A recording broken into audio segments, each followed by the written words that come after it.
سلام طعنا حابلنا عز خبركم تخاتلتنا نسعد زبلنا يوم حابري ذاتات حزنا لكم مزينا لنا فلما قلنا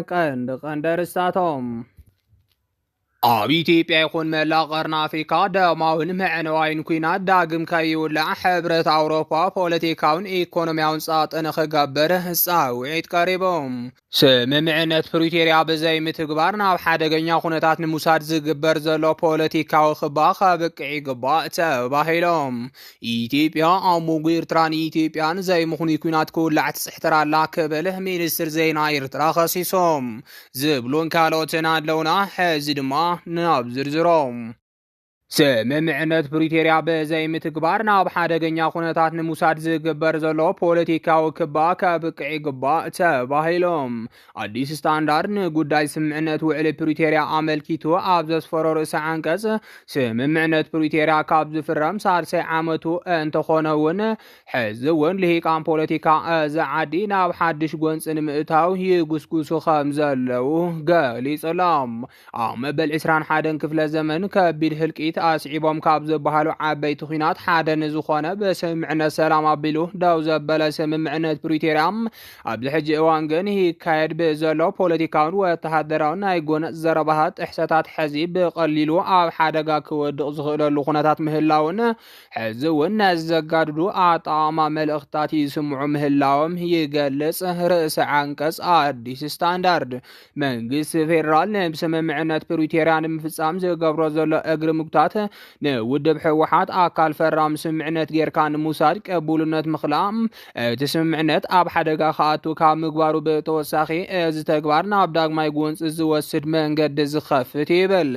መንግስቲ ፌደራል ስምምዕነት ፕሪቶሪያ ተፈጻሚ ክኸውን ዘይምግባሮም ካብ ሓይሊ ምክልኻል ኢትዮጵያ ወፃኢ ዘሎ ሓይልታት ኤርትራን ዛጊድ ኣብ መሬት ትግራይ ምህላዎም እዚ ሃገር ናብ ካሊእ ጥፍኣት ከየምርሕዋ ስጋኣት ኮይኑላ ይብል ርእሰ አንቀጽ አዲስ ስታንዳርድ መንግስቲ ኢትዮጵያ እዚ ናብ ሓደገኛ ኩነታት ዝወስድ መንገዲ ክኽበስ ህጹጽ ንተግባራውነቱም እቲ ስምምዕነት ተግባራዊ ስራሕቲ ክወስድ ይግባእ ክብል ድማ ኣስሚሩሎም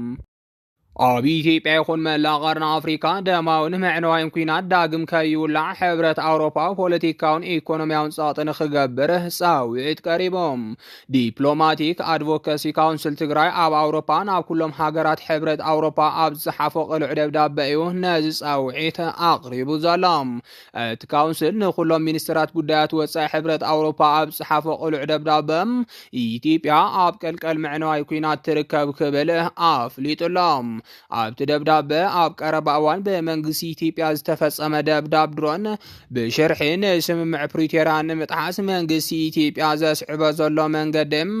ዝጠቀሞ ዘሎ ቋንቋ ከም ኣብነት ኣስፊሩ እዮም ካብዚ ብተወሳኺ ብውክልና ዕጡቋት ሓይልታት ብምውፋር ዝፍጽሞ ዘሎ መጥቃዕቲ ብሚልዮናት ንዝቁፀር ህዝቢ ትግራይ መላእ ህዝብታት ቀርኒ አፍሪካን ኣብ ሻቅሎት ኣውዲቕዎ ከም ዝርከብ ዝገለጸ እቲ ካውንስል መንግስታት ሕብረት አውሮፓ ነዚ ጉዳይ ህጹጽ ፍታሕ ኣብ ምንዳይ ኣቓልቦ ሂቦም ክሰርሑ ጸዊዑሎም ኢትዮጵያ ኣብ መንጎ ኤርትራን ኢትዮጵያን ዘይምኹን ኩናት ክውላዕ ትፅሕትራላ ክብል ሚኒስትር ዜና ኤርትራ ከሲሶም ሚኒስትር ዜና ኤርትራ የማነ ገብረ መስቀል ነቲ ሚኒስትር ወፃኢ ጉዳያት ኢትዮጵያ ጌዲዮን ጢሞቴዎስ ኤርትራ ኣብ ቀርኒ አፍሪካ ዘይምርጋእ ትፈጥራላ ኢሉ ንዝኸሰሶ ርእይቶ ህዝቢ ንምትላል ዝግበር ርእዩ ሓቐነ ብምባል መልሲ ሂቦሎም እቲ ሚኒስተር ኣብ ትዊተር ገጹ ኣብ ዘስፈረ ጽሑፍ ውድብ ብልጽግና ዝኣወጆ ማኒፌስቶ ኩናት ብቐጻሊ ጠርዙ እናቐያየረ ንነፍሱ ከም ግዳይ ናብ ዝርኢ ትረኻ ዝኣተወ ይመስል ኢሎም ንዝሓለፉ 2 ዓመታት መንግስቲ ብልጽግና ኣድላይ እንተኮይኑ ሉኣላዊ ኣፍ ደገ ባሕሪ ብሓይሊ ምውሓስ ሓይሊ ባሕሪ ኣብ ቀይሕ ባሕሪ ምዕስካር ከምኡውን ናጻነት ኤርትራ ኣብ ምልክት ሕቶ ምእታው ዝብል ተኽታኽ መልእኽትታት ብዓውታ ከስምዕ ጸኒሐዮም ኣብ ዝሓለፉ 2 ሰሙናት ግና እዚ መርዛም መናፍሕ ብሃንደበት ሓጢሙ ኢሉ ሚኒስትር ጉዳያት ወፃኢ ኢትዮጵያ ጌዲዮን ጢሞቴዎስ ሆርን ሪቪው ዩኒቨርሲቲ አዲስ አበባን ብሓባር ኣብ ዘዳለዎ መድረኽ ንመንግስቲ ኤርትራ ካብቲ ኣብ ልዕሊ ኢትዮጵያን ዞባን ዝኽተሎ ግጉይ ፖሊሲ ከውፅዎ ናብ ብሩህን ምትሕብባርን ዘለዎ መጻኢ ዝዓለመ ኣናይቱ ዘጭበጡ ስጉምታት ክወስድ ከተባብዕዎን ማሕበረሰብ ዓለም ጸዊዑ ነይሮም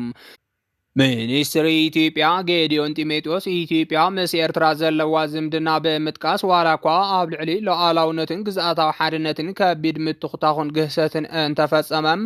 ኢትዮጵያ ልዑል ነብሰ ግትኣት ከም ዘካየደት እውን ሓቢሮም።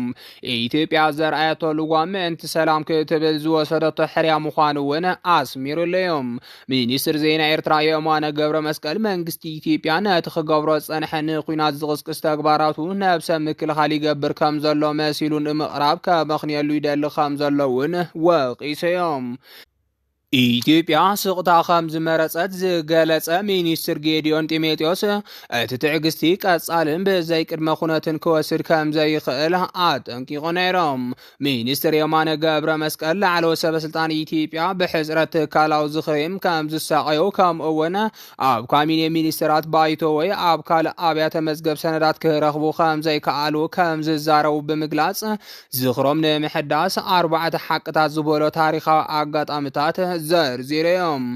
አብይ አሕመድ ዝርከቦም ዝተፈላለዩ ላዕለዎትን ማእኸሎትን ሰበስልጣን ኢትዮጵያ ካብ ጥቅምቲ 2023 ኣትሒዞም ብዛዕባ ተጠቃምነት ባሕሪ ካብ ዘልዕሉ ክሕሽከር ንዝፀንሐ ዝምድና እዘን ክልተ ሃገራት ንቃላዕ ክወፅእ ገይርዎዮም።